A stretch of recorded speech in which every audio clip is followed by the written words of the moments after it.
आता बघूया राज्यभरातल्या पाऊस पाण्यासंदर्भातल्या टॉप 9 बातम्या। पुढील 4 दिवस राज्याच्या बहुतांश भागात पावसाचा जोर कमी राहणार। किनारपट्टी, घाटमाथा आणि विदर्भात तुरळक ठिकाणी हलक्या पावसाचा अंदाज। पंढरपूरमध्ये उजनी आणि वीर धरणातून सोडलेल्या पाण्यामुळे चंद्रभागा पात्राने घेतलं रौद्ररूप। चंद्रभागा नदी दुथडी भरून वाहू लागली।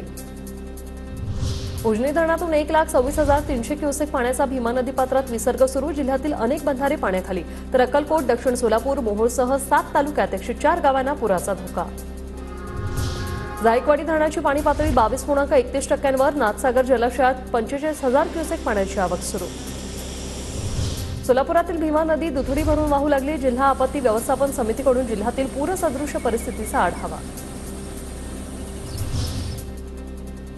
कोयना पाणलोट क्षेत्रात पावसाने विश्रांती घेतल्याचं। कोयनाचे दरवाजे बंद करण्यात आलेले आहेत। पाण्याची आवक घटल्यानं धरण व्यवस्थापनाचा हा निर्णय नदीकाठच्या गावांना दिलासा।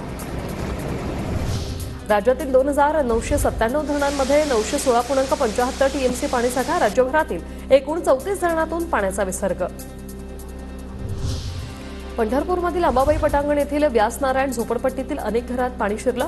पंढरपुरातील जुना ऐतिहासिक दगडी पूल आणि इस्कॉन घाट पाण्याखाली। भुसावळच्या हतनूर धरणाचे 8 दरवाजे पूर्णपणे उघडले। 29,947 क्युसेकनं तापी नदीत पाण्याचा विसर्ग सुरू।